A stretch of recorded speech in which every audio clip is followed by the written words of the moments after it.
The first thing that you need to do for Project 2 is find yourself a source image. A painting, a drawing, a print, some two-dimensional artwork that you are interested in recreating as a three-dimensional relief sculpture. You can spend some time looking through books. That's really the best way to handle this. Books are great sources because the photographers who have taken the color plates for books have put a lot of effort into getting these paintings to look as close as possible to the original in terms of color. So they're wonderful references. They're also nice heavy-duty shiny paper that's a little less likely to get damaged in our studio. In my case, I think I'm going to do The Sunflowers by Van Gogh. I can see a lot of possibilities for how I might bring these sunflowers out into 3 dimensions, so that's kind of helpful.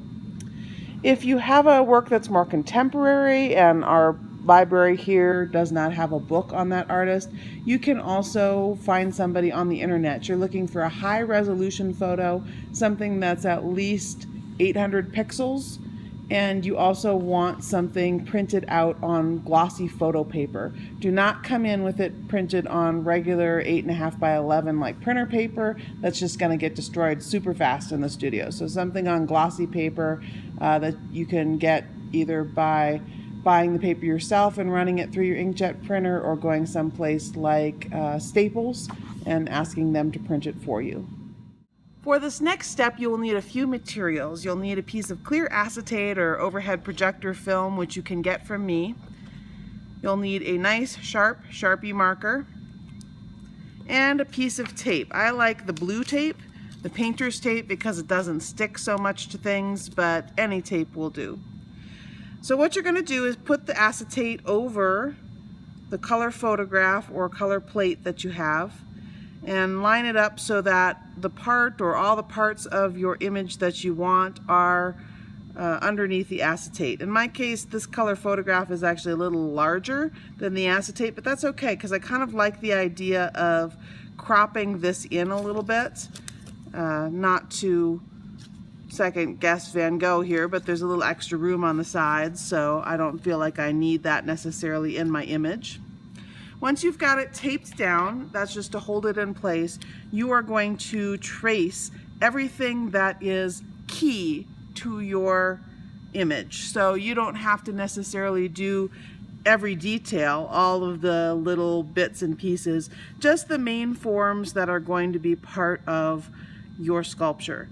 This is something that you can do at home. You don't have to do it here in the studio, so if you want to set this up and put on some Netflix and have a delicious beverage while you do this, that is totally acceptable. I'm going to speed this video up so that you can see what I'm choosing to trace. Again, I'm not doing every detail. I'm just mainly outlines of the primary forms, things that I think I may convert into steel in building the sculpture. You are not required to do the entire artwork. You can pick a section if you want to. You can enlarge things, you can mash things up, you can put together multiple artworks in one. Your chance to be creative is really how you compose this, as well as how you translate it into 3 dimensions. I had a student one semester who did not this sunflowers, I don't think, but another Van Gogh sunflowers, and in the background he put sunflowers by another artist, Anselm Kiefer, and mashed the 2 together. I have had students, you may have seen the image of Guernica that somebody did, and they just chose a section of the painting. I've also had people just put their own spin on it entirely, so you may have seen the ballet Vitruvian woman man that somebody did. So it was Leonardo da Vinci's Vitruvian Man, the figure inscribed on a circle, but half of it was turned into a ballet dancer. So there's all kinds of wonderful things that you can do to put your own stamp on these artworks. I'm keeping mine relatively simple, just for demo purposes.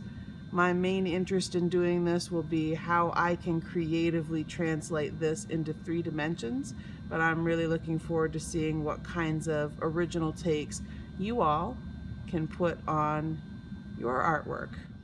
So we will just speed it up again so you can see me finish out this tracing.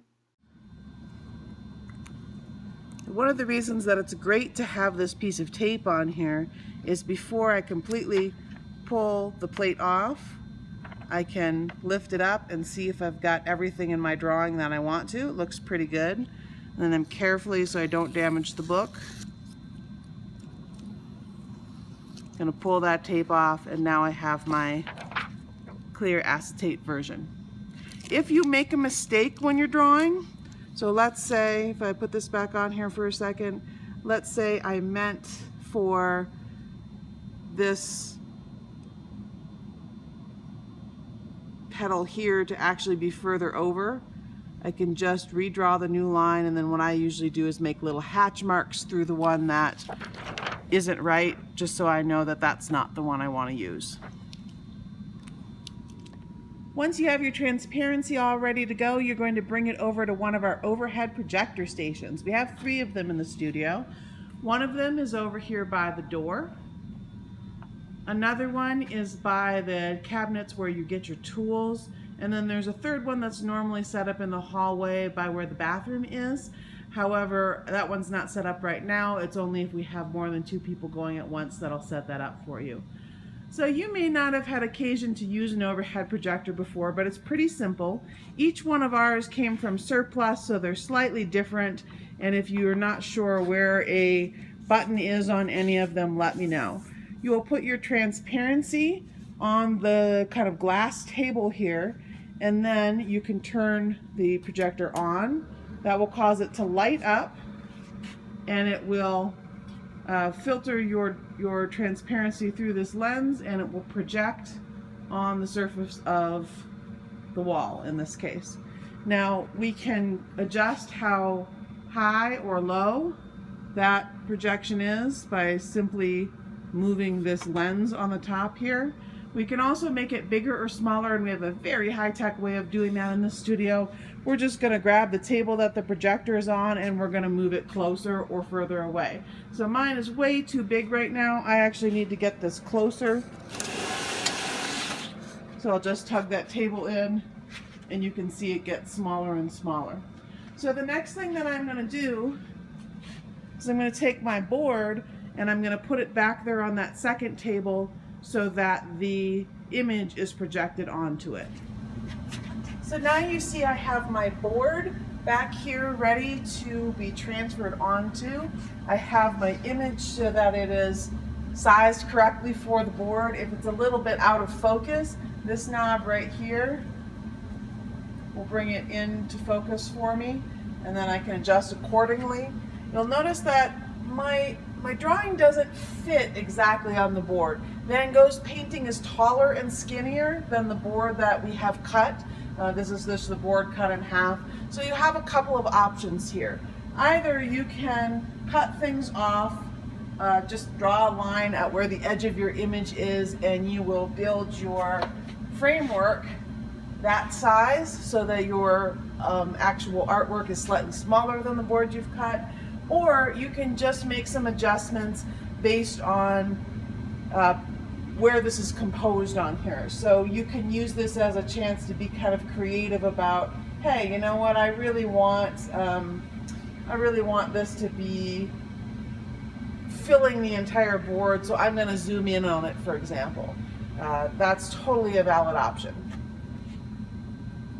So I'll make those final adjustments until I get it where I'm pretty happy with it. I've cut a little bit off of the top, but that's okay. I think it's pretty good. I want a little space below the bottom of the vase. I filled it side to side by zooming in on it a little bit. I am ready to go. So for this step, you're going to need a Sharpie again. It doesn't matter at this point if the Sharpie is a little bit more of a dull Sharpie. In fact, this board is rough, so it's probably going to kill the Sharpie that you use a little bit, so don't use your very favorite one. Then you're just going to trace what you are projecting onto the board with your Sharpie marker.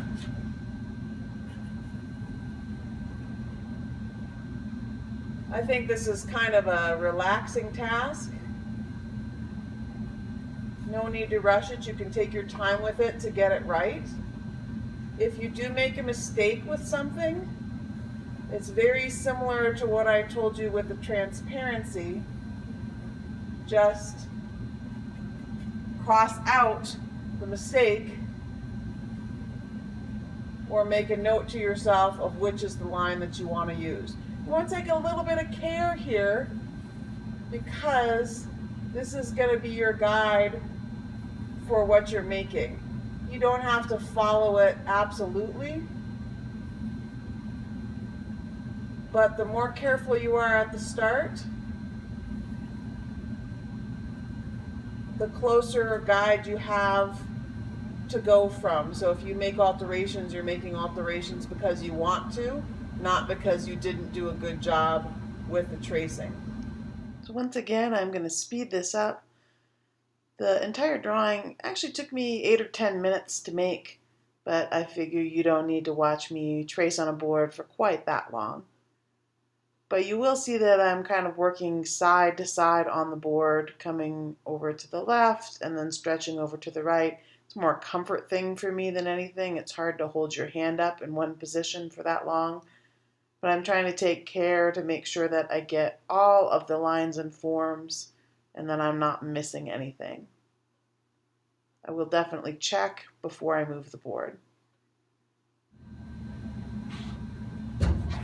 Okay, before you take everything down, step back and make sure you've got all the lines traced. Like, I missed 3 right here. Sometimes when your people are doing this, they're so anxious to get the board off that they pull it down and then realize they've missed a whole section. It's very hard to get things lined up again once you take this whole setup down. So make sure all the lines are in. When you're sure they're in, you can turn off your overhead projector. Take a look. Looks good. When you're all done tracing your transparency, you're going to clean it off with some alcohol. So you'll find that in this flammable fire keep away cabinet. Open it up and you see it down here on the bottom. You're going to take a rag and put a little bit of the alcohol on the rag and just wipe this Sharpie marker off so that we can reuse the transparency.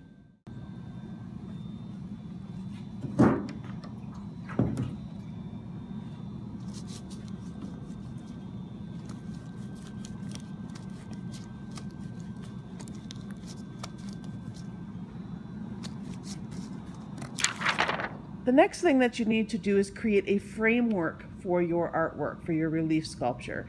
So a border basically in which you can weld the shapes and forms that you'll be creating. We're working 2.5 by 3.5. Some of you might have slightly narrower or slightly squarer things, but for most of you, you'll be making your framework that size, 2.5 by 3.5. You can do a very simple frame like this. This is how most of you will start.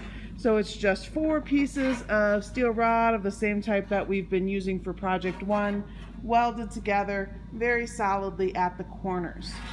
You can also build out a double frame. So you have a frame on the bottom and a frame on the top, kind of joined together with these short rods in the middle to make a thicker kind of piece that you can weld deeper relief into.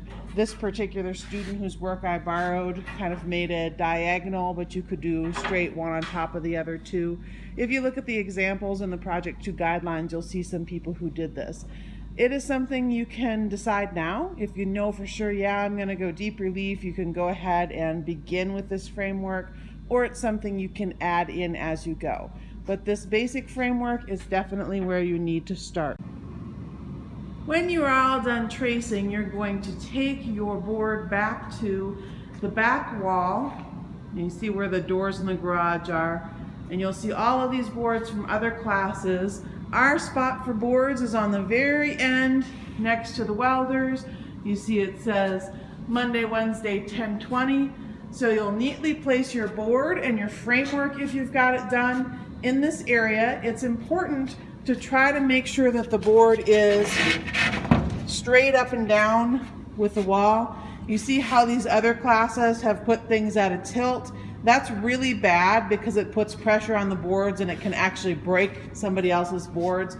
So make sure you're straight up and down. Like I said, you can sandwich your metal frame in there if you have it. And then just make sure that you have written your name on the board somewhere. It doesn't matter if your name is on the front. These are just guide and backing boards. We are not actually going to keep the board as part of our artwork. So again, it doesn't really matter whether you have other writing or anything on there.